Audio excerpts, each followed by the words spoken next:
There's a lot of things that you shouldn't do in RuneScape. And so in this video, we're going to go through some more things that you shouldn't do in RuneScape, especially in 2025. For example, you shouldn't not be subscribed to the channel. If you aren't, then make sure to click the sub button and let's go. The first thing that we're going to cover in this video was actually brought to me by someone in chat when I was streaming last. But it's something that a lot of people definitely have the mindset of, and it makes the game feel a lot worse than it actually is. It can change your whole mindset to how the game feels and the direction that you're actually going in with it. This person said to me that it sucks that unfortunately they have to go ahead and grind for a very long extended period of time to be able to get the best in slot gear. For example, getting tier 90s, tier 95s, and this sort of thing. Getting the actual best in slot gear or grinding towards the highest level stuff in the game is definitely a long-term thing. It takes a long time to do it, and it is something that you're going to be spending many hours and frustrating moments dying to bosses over and over with at actually doing. But a lot of people look at this as a chore and not actually playing the game. I think a lot of people look at RuneScape 3, especially the PVM side of it, as like, we need to have best in slot gear first, and then I can start playing the game. I can start grinding out the bosses. I can start getting all these super expensive valuable drops. But actually, the mindset of this is very wrong, in my opinion. My response to this person was, you know what?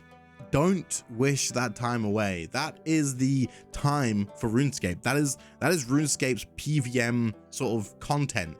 Actually being in the position where you haven't done all of the bosses, you don't have all of the gear, you don't have all of the unlocks, and you have all, and I mean all, of the reason to be grinding out these bosses and learning them and practicing them and improving at PVM. That is the content, and that is what you should be focusing on enjoying in the game. There is no better feeling than when you finally learn that boss you've been dying at a million times and you pull it off and you go, holy crap, we actually did it, and I can consistently do it now, and look at this, I am getting the kills in and the drops will eventually start coming. And then there's no second better feeling than when the drops finally do come in and you get that first massive drop and you realize that actually this is only going to get you one upgrade, if not only half of an upgrade. But don't look at that as a bad thing. This isn't you going and being stuck behind a massive grind that you have to do before you can get everything that your heart ever desired.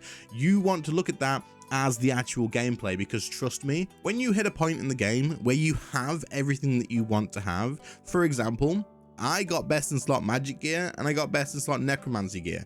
I don't really care too much about ranged or melee. I kind of want ranged now, but previously I didn't want anything else, and anything else that I earned in the game I just gave away to free-to-play players to help get them bombs. But my motivation to go and kill the same boss that I've done 1,000 times just wasn't there anymore, because I mean, why? Like, what am I actually doing it for? Because I don't need to buy anything else. I don't care about rare items like a party hat. It's just a piece of paper with a bit of color.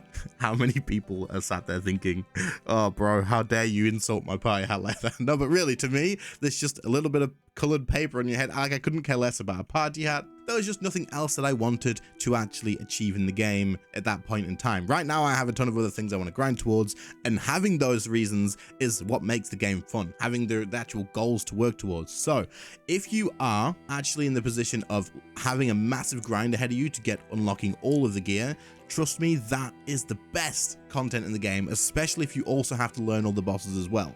Don't look at it as a chore, because if you're not enjoying that part of the game, then you're not enjoying the game, because once you finish getting all of that stuff and you have no reason to kill the bosses that you see as a chore, then you're not going to want to play the game. Hopefully this makes sense, but basically don't look at the actual core gameplay of upgrading your character, working on getting the unlocks and stuff, and spending the hours grinding the bosses without best in slot gear as a chore. Look at it as the actual core gameplay and enjoy every second of it, because that is what feels good, and that's where all of the enjoyment and all of the feelings of success and achievements that you get is all sort of hidden in. Okay, that was a long one, but I wanted to get that out of the way, and that's kind of the main reason I made this video. Let's move on to a few others. So the next one that I'm going to talk about is actually a little bit relevant to the same thing in a way, kinda. Very helpful. But I'm going to be talking about not skipping steps in your PVM journey either. For example, Don't try and jump directly to Raksha way too soon before you're ready,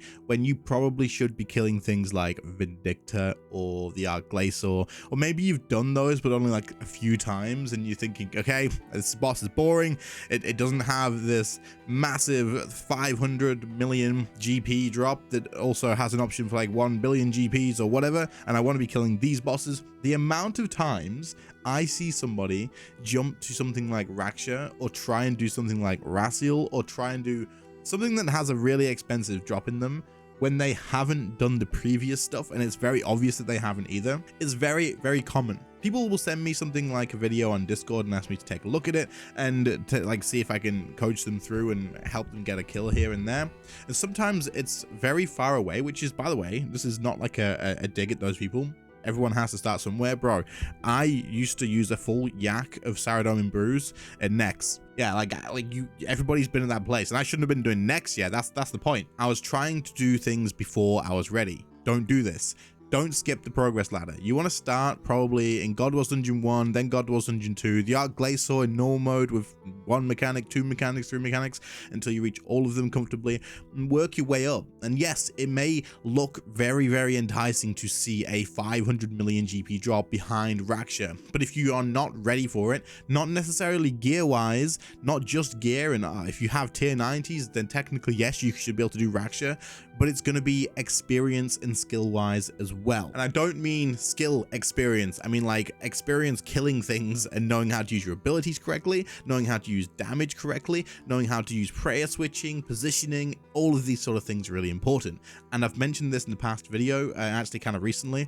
I'll link it in the description if I remember. If not, call me out on it. But all the bosses teach you different things. For example, God Wars Dungeon 1 pretty much just going to teach you to use 1, the right prayers, and 2, do as much damage as you can. God Wars 2 is going to teach you a couple of defensives at each different place, and also positioning because of like the smoke from Vindicta or the poison things from Hellweir. The Arglacior mechanics, each of them teach you different things, and you can toggle these on and off. And all of these add up together to prepare you for the future things. All of the difficult bosses are kind of like a mix of the previous ones. The lower level bosses have like a couple of mechanics, and then the next one has like 3, and the next one has 4, and the next one has 7, and the next one has like 100 if you're talking about Zamorak. And you're going to want the experience that you've gained from the past bosses before you take these on. So don't skip that step. Yes, you may only be getting 50 million GP drops.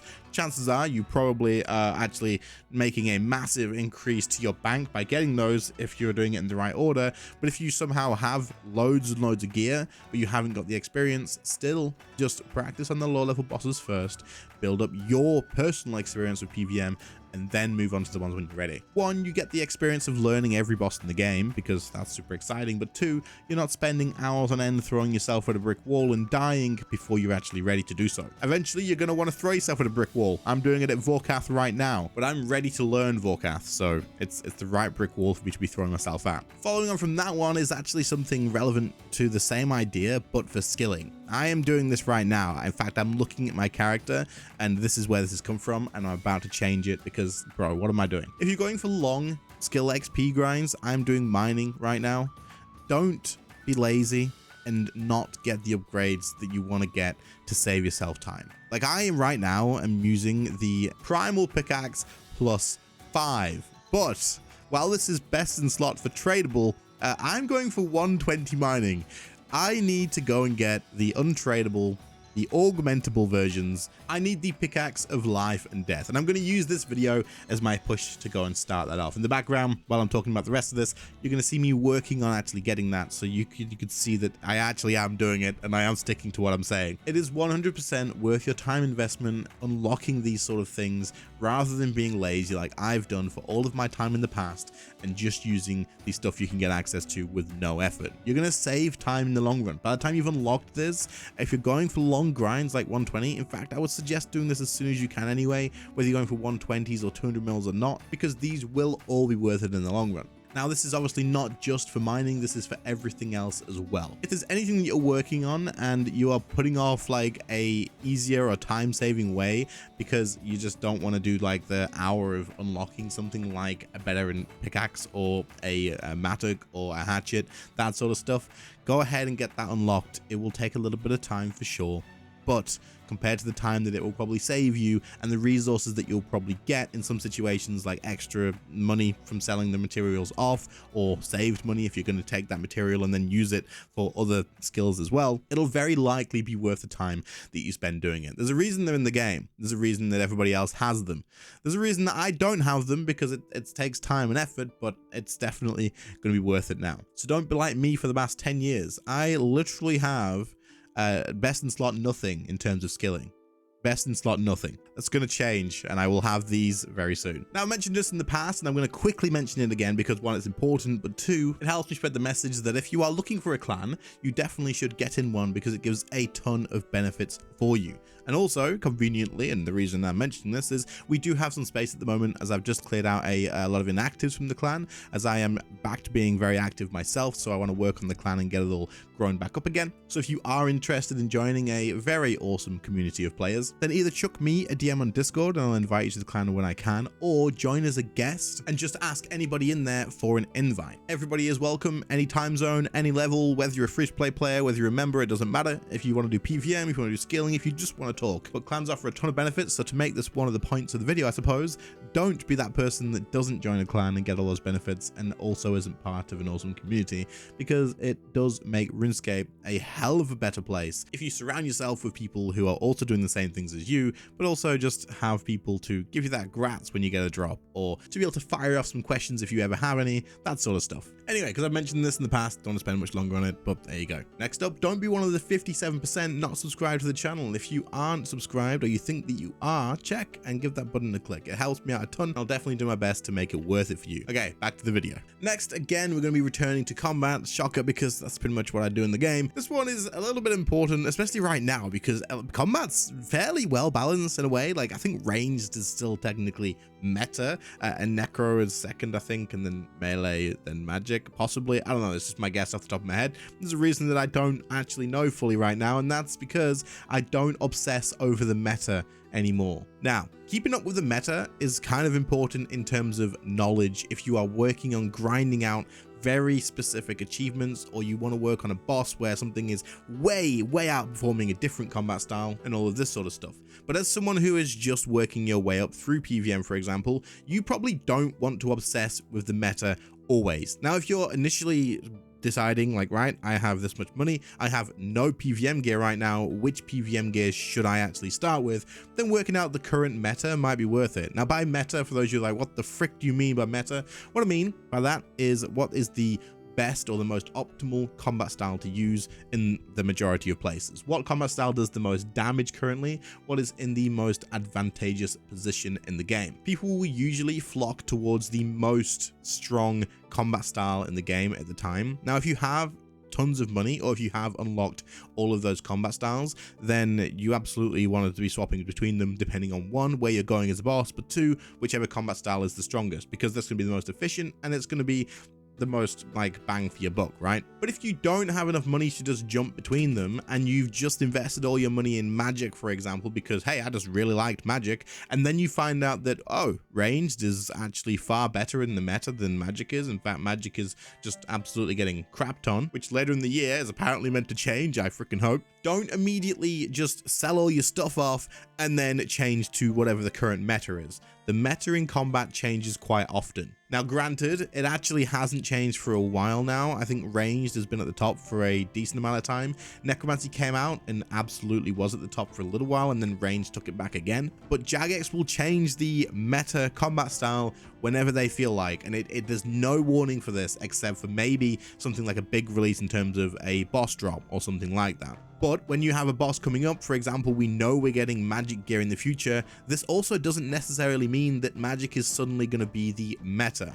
It's going to get a buff, but it doesn't mean it's going to suddenly outperform ranged. But the point is, don't immediately change to whatever the meta is at the time, because one, selling gear to buy other gear is usually going to lead to you having a loss. But two, by the time you've changed, it could have changed again. Just work on the combat style that you currently have and want to upgrade. Get that to a point where it's either best in slot or you are very much happy with where it's at, and then start working on your other combat styles with that one that you have. Especially right now in game, all combat styles are in a pretty damn good state. you can use all of them for all of the content, and you can get pretty far with it. Granted, when you get to things like super high enrage Zamorak or super high enrage Glacial, that sort of thing, there's probably going to be combat styles that shine in those situations.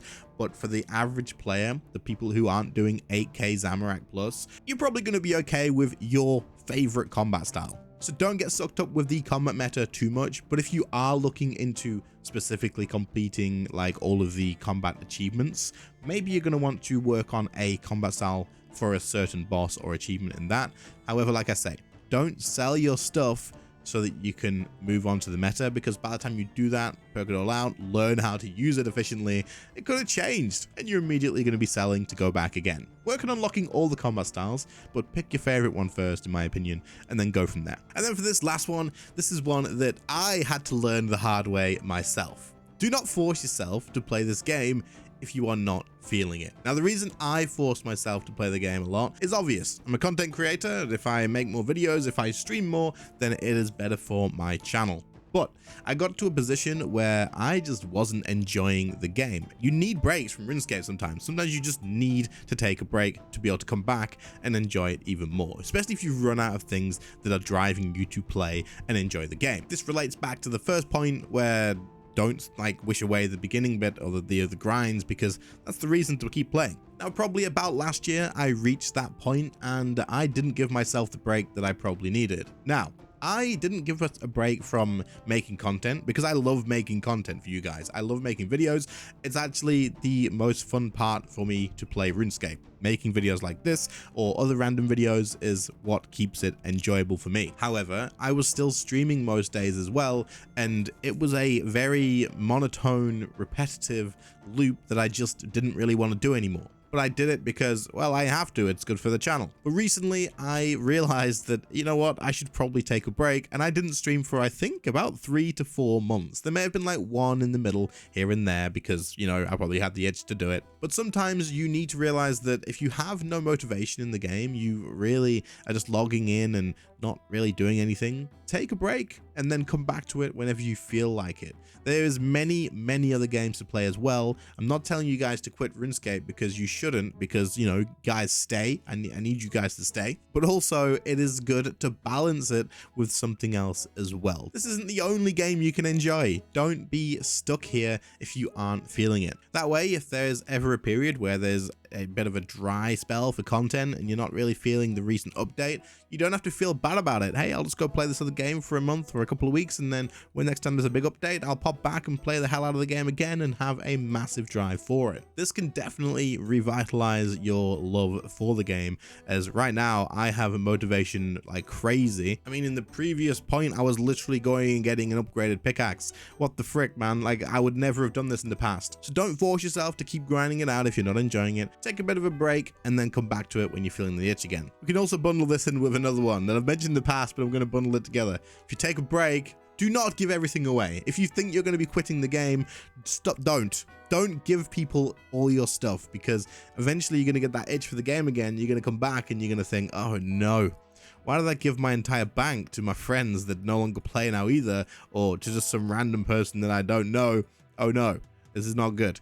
Keep it in your bank. It's fine if you lose a little bit of value when you come back. It is what it is, but at least you're in a position to just continue on from where you were and build your way back up again. Anyway, I hope you found this video enjoyable or useful in any way whatsoever. If you did, please do leave a like. Also, check that you are subscribed to the channel. A lot of you guys that watch all the videos are not. And other than that, I shall catch you all in the next one. See you later, guys. Bye.